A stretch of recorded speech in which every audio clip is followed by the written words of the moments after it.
Omniscient First Person's Viewpoint.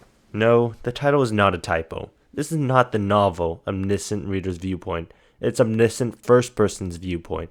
They're completely different. That's because this one's actually good. Omniscient First Person Viewpoint, unlike the other, is not a pseudo isekai. It's not even an isekai.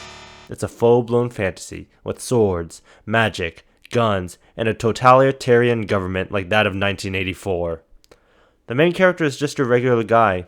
He gambles, illegally, as gambling is ungood. He manages to win a disproportionate amount as he is a mind reader. He actually can read people's minds. One day he skill diffs the other gamblers a bit too hard, and they rat him out for gambling. He then gets sent to Australia, I mean prison. The prison is a very special prison called Tantalus. It's special because it hangs above a never-ending hole called the Abyss. In this prison, he is told that he just missed the impelled down arc of One Piece and is stuck there.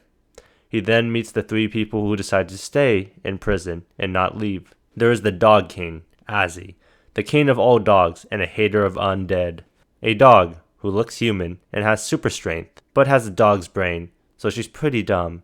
She just wants to play all day and eat food. The second is the progenitor of vampires, aka the first vampire. Her name is Tarkanzakaya, something like that. F it. She's a granny who has been alive for centuries. She stayed in this state by making her blood flow through her body unnaturally. In other words, she's a granny in the body of a 16-year-old who's completely out of touch with the modern world. To draw a comparison, it'd be like if Abigail Williams came out of a rock and into Alcatraz, but still had the thoughts of a girl from 18th century America. The third person there is Shay.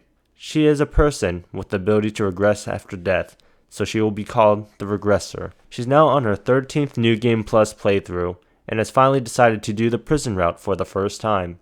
She is currently cosplaying as Virgil from Devil May Cry. Anyways, the MC's original plan, after arriving, was to be your average inmate, since he didn't really need to do anything and everyone else is just way stronger than him. But after running into all the characters, he's put into danger, and in the moment of danger, he decides to read the Regressor's mind in order to dodge her attack. After reading her mind, he realizes, oh shit, she's a Regressor.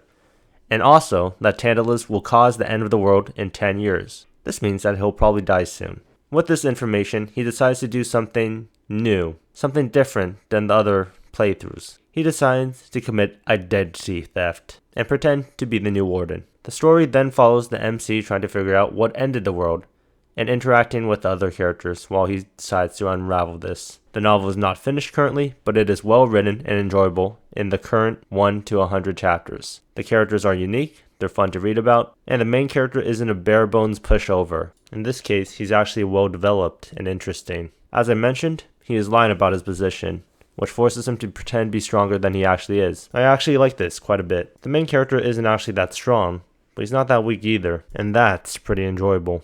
Also, you may have noticed that I have not once told you the main character's name. That's because you don't know it. As the story goes on, the MC's interactions with the other characters show more of the main character's past and background, and unravels the mystery of who he truly is.